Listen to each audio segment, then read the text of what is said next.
What's up, guys? Welcome to my team of the season prediction for the BPL. Now, you might be wondering why I'm doing this so early. It's mainly due to when the end of the season comes, I'm going to be doing some different series, which I won't be able to do all of these series at the same time. So I'm going to be doing this now, so that at the end of the season I can predict for FIFA 15 and stuff like that, so that I've got the time to do that. But anyway, the first one is going to be the BPL team of the season. So let's get into the first player. It's going to be Wojciech Szczesny.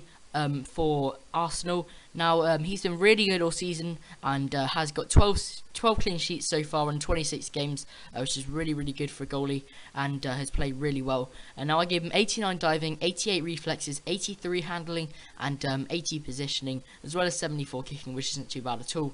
So quite a solid goalie for 86 rating. He might be higher, I'm not exactly sure, but I think 86 is about the right rating, considering that his normal card is 79 rated.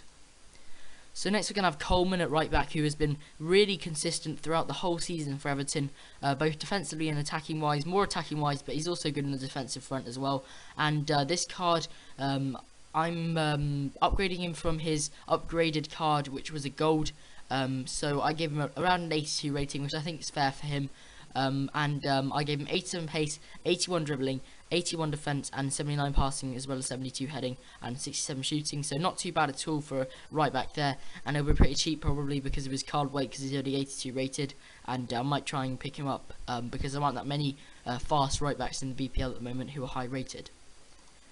So next we're going to have Koscielny, who has helped Arsenal's great defensive record with his partner, who will be in a minute. You can probably guess who it is already, but Koscielny's been really good and definitely deserves a team of the season spot. Now, I gave him 82 pace, 88 defence and 86 heading, as well as 72 passing, so really solid stats there for an 88 rated centre back, and he'll probably be going for around 150 to 200k purely because he has 82 pace. So next we can have an even higher rated centre back. It's going to be Company, who has been City's main defender, and if he wasn't there, they'd probably concede more goals. Now, he was injured for quite a while, I think around half a month to a month. Well, that's not too long to be honest, but when he wasn't there, they were struggling with Demichelis, who isn't very good in the defensive spot. Now, they don't have that many options who play next to him. Obviously, Demichelis, who isn't very good in my opinion, and Lescott, who played well in the last game in the FA Cup against Chelsea, but apart from that hasn't been very good, and Nastasic hasn't really been in the team that much, so Company is definitely their main defender and has played really well and has captained the side really well, so definitely deserves to be on the team of the season there. So next we're going to have Mertesacker. Now, there isn't actually a left back in this team, so I put Mertesacker in left back position. But both him and Koscielny have contributed towards Arsenal's great defensive record this season, and in my opinion, Koscielny's slightly better, but Mertesacker is still a really good centre back, really strong, not the fastest obviously, but good from set pieces as well. So that's why he's got really bad stats apart from his defence and heading, basically, with 92 defence and 87 heading. So next we're going to have Aaron Ramsey, who had a brilliant start the season, but he's been injured for quite a while now, and he's going to be injured for I think a month or a month more or something like that, which isn't very good for Arsenal, but it won't matter. He should still be in the team of the season, and he played really well. A massive improvement from the previous season. Now, I upgraded him from his 81 rated or 82 rated inform from his 81 rated upgraded card, and I made him 87 rated with 77 pace, 87 shooting, 88 passing, 87 dribbling, 78 defence and 71 heading, so really all-rounded stats there for Aaron Ramsey, and I think he'll be quite expensive as well because of how all-rounded he is. So next we're going to have Yaya Toure, who has improved quite a bit from the previous season. He's improved his game a lot. He's much more attacking wise, although he does come back and help defend quite a bit, but that's why I put him as a centre mid instead of CDM, which is his normal card. And he is a 5th top scorer in the Premier League with 12 goals, joint 5th top scorer, which is really good for a centre mid, and he's been really good at free kicks and stuff, so that's why I gave him 80 shooting, and I gave him 81 pace, 80 shooting, 85 passing, 83 dribbling, 87 defence and 88 heading, so all his stats over 80. Although knowing EA, what they did with Vidal last year, they gave him every stat over 80 apart from his heading, which was 79, so they might do that with Yaya Toure with his shooting. They might give him 79 shooting, but I doubt it because he is really good at shooting and he has improved massively from the previous season. So next we're going to have Eden Hazard, who has been brilliant at the moment. He's brilliant at the moment for Chelsea. At the start of the Premier League, he wasn't too good, but he's kind of come into his own for the second part of the season, and is Chelsea's main player after Mata leaving, and he's a joint 5th top scorer with 12 goals, same as Yaya Toure, so that just shows how good Yaya Toure has been this season. But Hazard, I gave him a 92 rated card from his second in form, which was 88 rated or 89 I think, and I gave him 93 pace, 95 dribbling, 92 shooting and 91 passing, so really good all-round stats there, quite a lot of stats over 90. So next we're going to have Daniel Sturridge, who has been great for Liverpool. Even with his injury, he has scored 16 so far, which is the second top scorer. Now the person who's going to be next could have scored more, but he's been injured much more than Sturridge. But Sturridge has played really well alongside Suarez, and definitely deserves a team of the season card with 94 pace, 85 shooting, 76 heading, and 87 dribbling, as well as 72 passing. So next we're going to have Aguero, who has been absolutely amazing for Man City this season. He's been their main striker, 3rd top scorer with 15 goals, 1 less than Sturridge, and he would probably have much more, probably around 18 to 20 if he hadn't have been injured, maybe even more, maybe similar to Suarez, but he's played really well, much better than the previous season, similar to the season when they won the league. And he definitely deserves to be get a team of the season card with 93 pace, 95 dribbling, 94 shooting, 83 passing and 80 heading, so some really all-rounded stats there.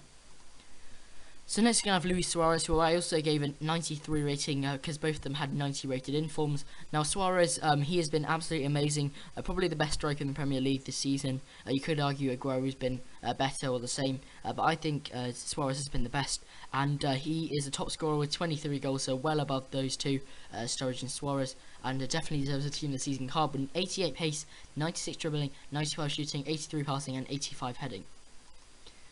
So next we move on to the bench. Now you may notice Petr Cech is higher rated than Szczesny, but that's because I put him on the bench because in team of the season it doesn't matter about their rating, it's how they performed to decide whether they should go in the team of the season.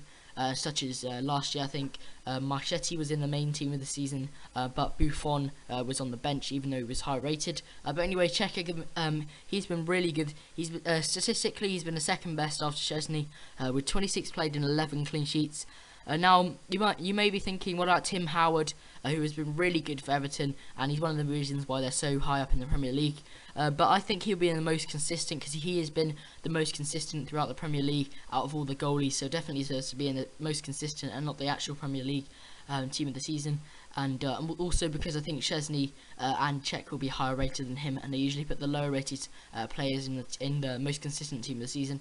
But I gave Cech a 90 rating with 90 diving, 89 reflexes, 86 handling, 78 kicking and 87 positioning. So I think he's better than his last year's team of the season card, which I think was 89 rated. So next we're going to have Negredo, who has been really good. Great debut season for Man City. 9 Premier League goals and a lot more in the FA Cup and the Champions League qualifying rounds. And we have to see tonight when City play Barcelona whether he steps up to his to the game. But he has played really well, and he has had quite a lot of injuries as well. But he's played really well considering the amount of injuries that he's had. And I gave him an 87 rating with 77 pace, 89 shooting, 86 heading, and 84 dribbling. So really good all-rounded stats there. And I don't think he'll go for too much, to be honest, because he's only got 77 pace, although he will be really strong with over 90 strength, I can guess. So next we're going to have Gary Cahill, and now it was both him and Terry have been rocks at the back for Chelsea this season, and it was hard to choose between them, but I chose Cahill because I think he's been slightly better than Terry, even though Terry has improved massively from the previous season.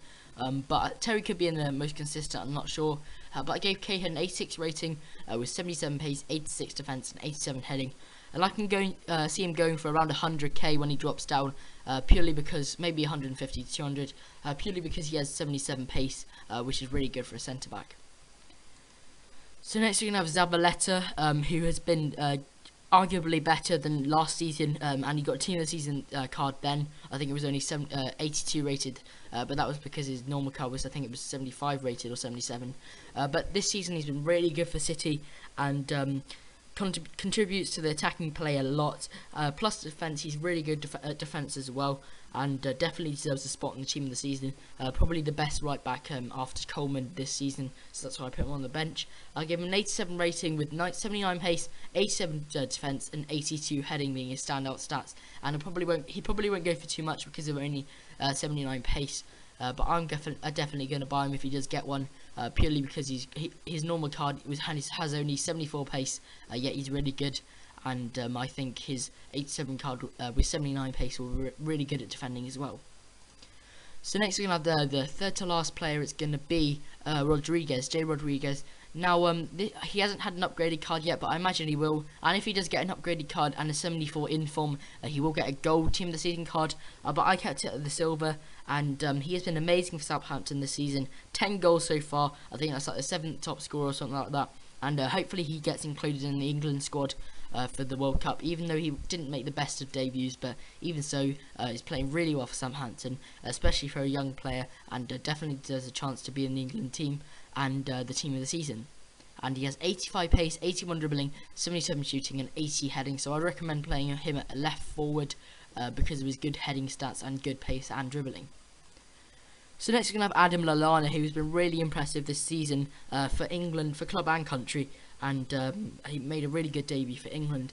And I gave him an 85 rating, and I gave him 81 pace, 88 dribbling, 78 shooting, and 83 passing, as well as 73 heading and 64 defence. Now I think he deserves higher defence, but I couldn't really upgrade it anymore. But he is really good at tackling, and he did show that for England. He's really good at getting up and down the pitch. But anyway, he has scored 7 goals so far this season and is a really good all-round player, and definitely shows that with his card stats. So the final player on the bench is going to be Ross Barkley. Now, he has come into his own this season. He's been much better than the previous season. Didn't make the best of England debuts, but it doesn't really matter. He's playing really well for Everton. Now, I was actually quite surprised that he'd only scored 3 goals and got 0 assists, but he has quite a big injury on the turn of the new year, and he does contribute to the play massively, even though he's only got 3 goals and 0 assists. And I give him 84 pace, 85 dribbling, 75 shooting, and 79 passing and 70 heading, upgraded from his upgraded card, which was a 77 rated non-rare gold, and it looks really good. So I'd recommend you try that out, guys, if you haven't already. But others that could be in it, Tim Howard, who, as I said, could be in the most consistent. Remy, who's played really well. He's I think the 5th top scorer or 6th top scorer, I'm not sure. And Morales, who's been really good for Everton. Lovren, who's been a rock at the back for Southampton, but I think he'll be the most consistent. Adrian, West Ham goalie, kept them out quite a lot. He's been really amazing this season. Gerard Adebayor, who, if he does continue playing as he does now, I think he will get a spot on the team this season because he's playing really well at the moment, and I think they'll have to push one of the players into the most consistent, maybe Negredo or someone else. Also Corker, who's been really good for Cardiff, even though they have been struggling. He's been one of their standout players this season. But thanks for watching, guys. Here is the whole team of the season, as you can see, and I hope you did enjoy the video, and I will see you in the next episode.